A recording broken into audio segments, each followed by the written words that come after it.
Welcome to Our Girl Relationships. We talk about the problems people face in their day to day lives. Let's start with the video. I had an argument with my mom last week that didn't sit well with her. I knew she was annoyed that I refused to let her live with me, but I had my reasons. I could let her be a part of my life, but what I cannot allow is for her to be anywhere near my kid daughter. I know all too well the toxicity and emotional damage that my mom brings with her, and I want my daughter to grow up without being subjected to the kind of emotional abuse I went through in my childhood. So I told my mom that she's only allowed to visit when I'm with my kid and should stay away from her. I did what I had to in order to protect my kid, and in no way was I going to apologize for that. And I told my mom that straight to her face. So she was annoyed and angry with me, and in retaliation, she destroyed my house. She went over to my house a few days back and made an epic mess. The TV was broken, and the way its screen was smashed in was clear. She hit it with a strong object. Most of the cutlery that was kept in the display was smashed on the floor, and even the mirrors in my room and the washroom were all broken. But that wasn't the limit. She used some kind of colored liquid to destroy the carpet. One of the window panes had a large hole, clearly made by a ball or a rock, and the bookcase in my room was turned upside down. The bedside lamp had its bulbs missing, and the toys in my daughter's room were all broken. I still don't understand the point of turning the dinner table upside down when there was nothing on it that could break, but I guess she got carried away in her rage. Anyway, after completely destroying my house, she called me and said in a panicked voice that she was coming over to drop off something in the house, but found it completely destroyed. She also said that my dog was outside in his shed and attacked her, even though he knew who she was. Now she's at the hospital getting stitches and injections to avoid catching any disease.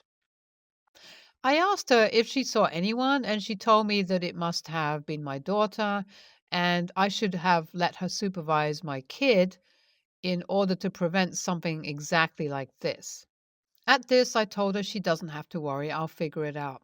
I rushed over, and the first thing I did was check the CCTV footage.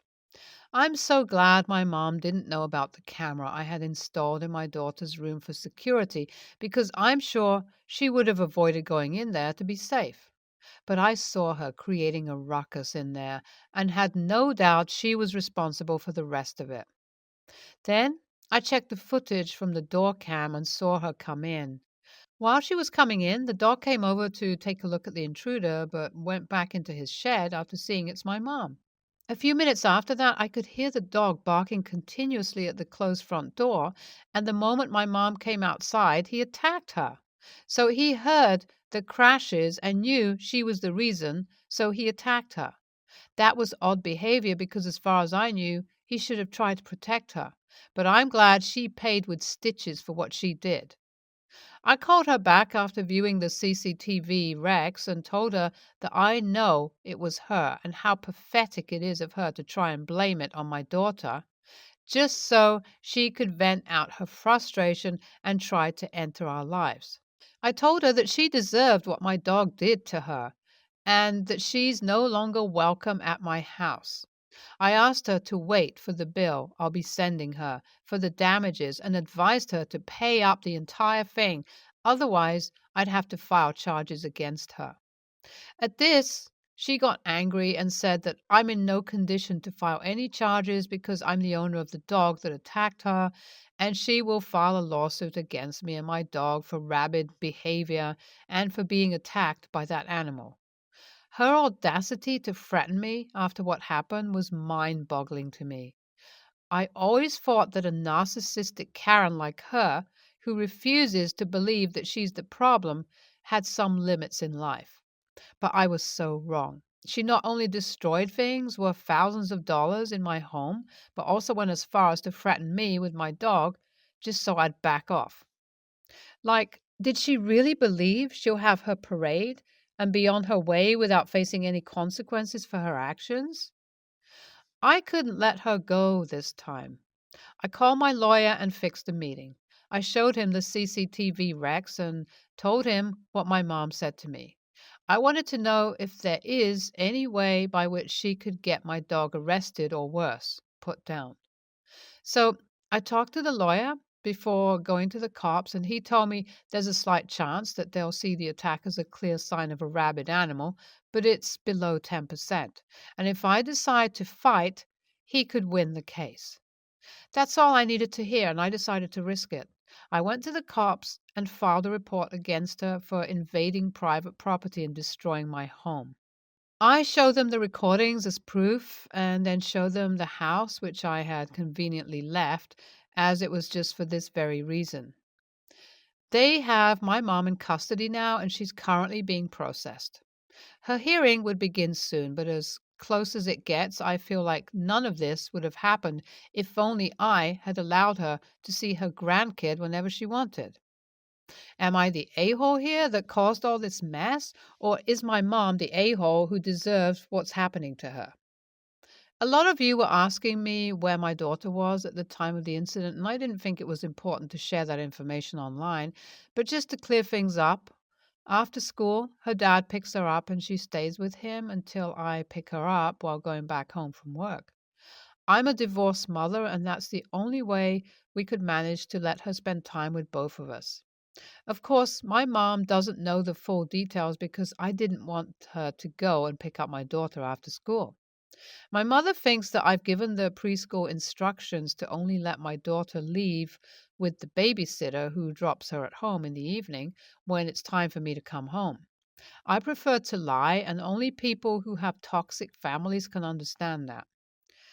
Also, my mom called me and asked me to withdraw the charges I've pressed against her because she's sorry and she got carried away in her anger. She talked to me very lovingly, like every word was dripping with motherly love. I wasn't going to fall for it, though, and I told her that what she did was the last straw. Now she can pay for her actions, and I am not backing away this time. The second hearing for my mother's case was yesterday, and my lawyer told me that things are very much in our favor. The evidence against her was too strong, and she barely had any defense. She was trying to portray that her actions were provoked by me, but the cross questioning made a joke out of her. I'm sure on the next day we'd have the final decision. Also, my mom didn't back away and went ahead with filing charges against my dog. Some people from animal control tried to take him away, but a lawyer suggested by my current lawyer was able to get my dog back. Apparently, they can't take him away unless he's declared as dangerous. It didn't take much for the judge for that case to see the charges were nothing but BS, and he dismissed the case after my dog displayed exceptional trained behavior. I'm sure Mom was pissing herself after losing that case. I can't blame her for that. Her only hope here was to hurt me somehow, and she lost there. So now she's a criminal, fighting charges that she definitely end up losing, is looking at least a few years in prison, and a big fine for the damages. If I was in her place, I'd be pissing myself too. What a mess, and all because she didn't think twice before venting out her anger on my house and using a kid as a scapegoat. Honestly, that's the most pathetic thing I've ever seen in my life. The judge gave his final ruling today, and my mom was sentenced to 14 months in prison, anger management sessions with a doctor appointed by the law, a fine of $75,000, along with a full compensation to me for the damages to my property. I was also able to get a restraining order against her, and she isn't allowed to come anywhere near my daughter or me. I hope she spends 14 months regretting that day she decided to take out her anger on me by violent means. I was able to finally get the whole house fixed and replace the broken items. It cost a fortune, but this gave me a chance to get it renovated. My ex-husband was kind enough to pitch in for my daughter's room, and I gladly accepted his help. I also made sure to tell my daughter that she is not to go anywhere near Grandma, and if she sees her, she has to call me or her father immediately. Those are all things that may make me seem overly cautious, but I'd rather be labeled that than to later suffer for not taking precautions. Oh, yeah, the school now has a picture of my mom that says she's not allowed on the school grounds, and that does make me breathe easy when I'm at work. I know my mom will be in prison for more than a year, but I don't trust anyone when it comes to safety. NTA, not the a hole. I wouldn't even call your mom human after she threatened to get your dog seized. She definitely had it all coming, and good on you for sticking to it and not accepting her apology. NTA, honestly, cut your mom off entirely and let her rot. If she is anything like my mother, who also emotionally abused me, then you're doing the right thing by keeping her away from your daughter.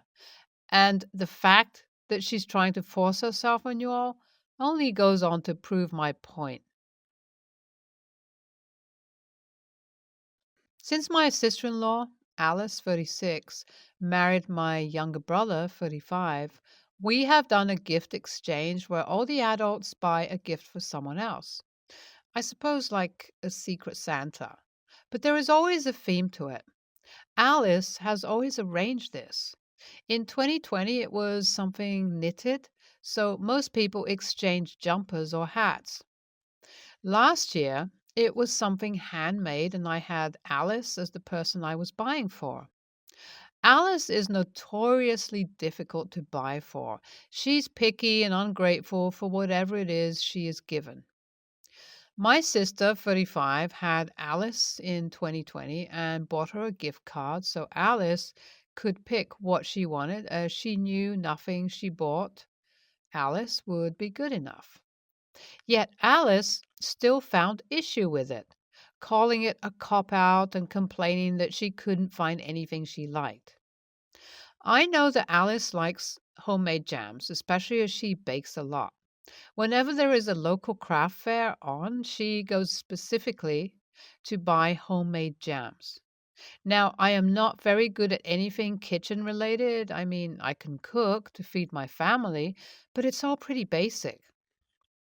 My sister in law, Ellie, 31, previously married to my husband's brother, not related to Alice by marriage, is very good at kitchen things. She makes her own jams and conserves. It's something she enjoys, and she has been known to sell them in the past. She makes far more than she uses and now gifts them to people rather than sell them. My father in law grows a lot of fruit and vegetables, which he mostly gives to Ellie. We receive some as well. He enjoys gardening but isn't particularly interested in eating the fruit and vegetables. I mentioned to Ellie that I had Alice for Christmas and asked if she could help me make some jams. Ellie said that she was happy to give me a variety of jams and gave me 8 jars of different flavors for Alice. In exchange, I helped Ellie out with a DIY project. I packaged them up nicely in a gift basket for Alice. The issue is that now, 9 months later, Alice has asked for the recipe for one of the jars that I gave her for Christmas. I told her that I would have to ask Ellie for the recipe as she had made them, but that I was certain that it was one of her family recipes, so she wouldn't part with it. Alice completely blew up at me, accusing me of ruining the family gift exchange, of not caring about her or the family by going against the rules. I honestly didn't think I did anything wrong.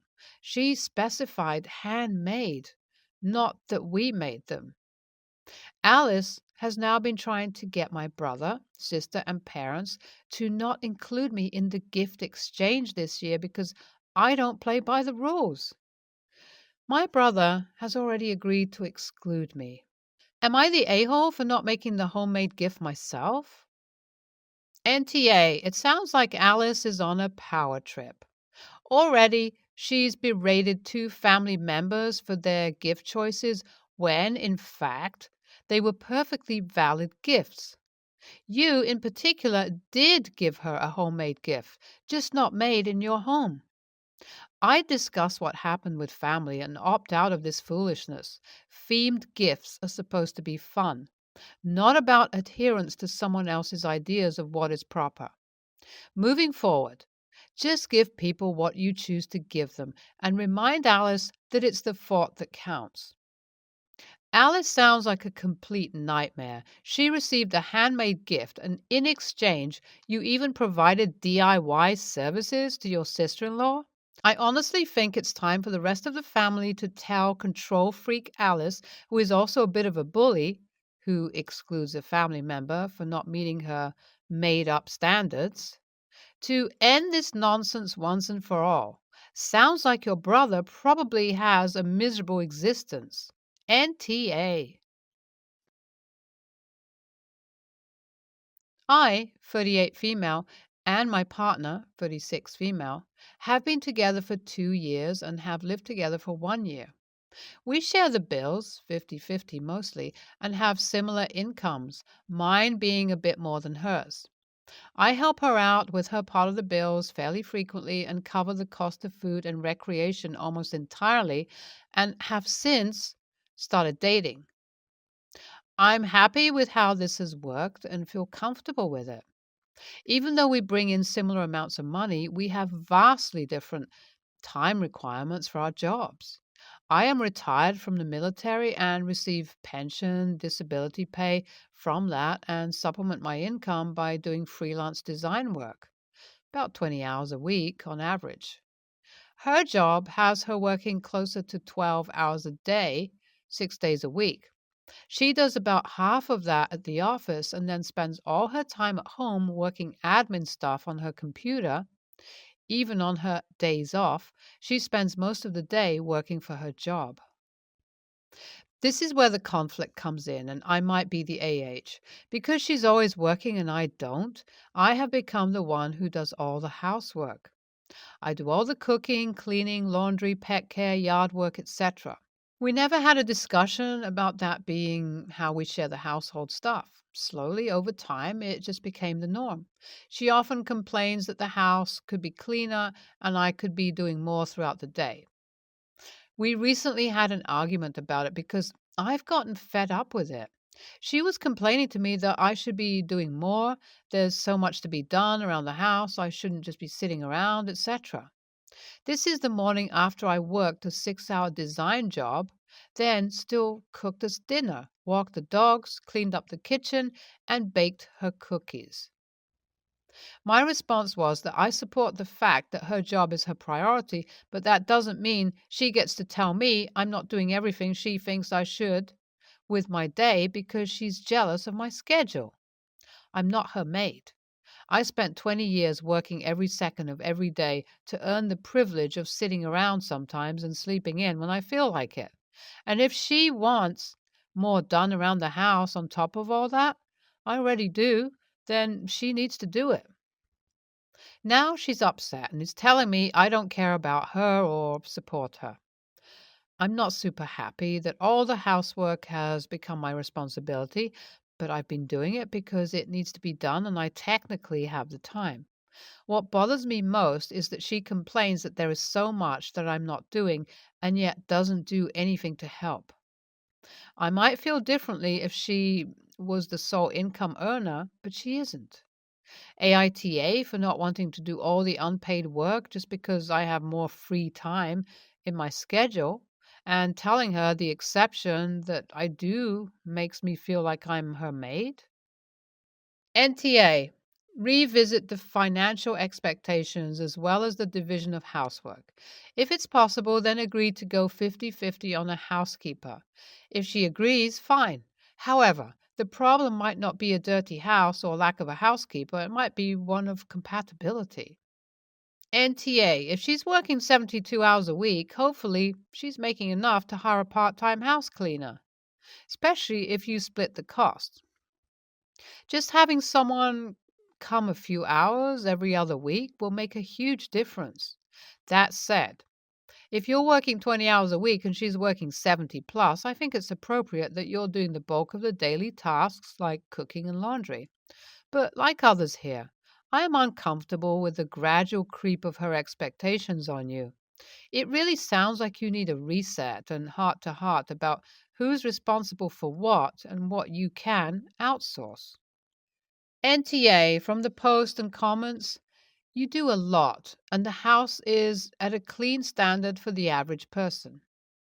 Her standards are higher, and it's not on you to sacrifice your entire life to her standards. But she also sounds burned out and unhappy. Can you address that with her? Have a nice dinner and tell her that you love her and care about her, and it seems to you that she's unhappy. Ask her if it's true. Sit and listen to her answer.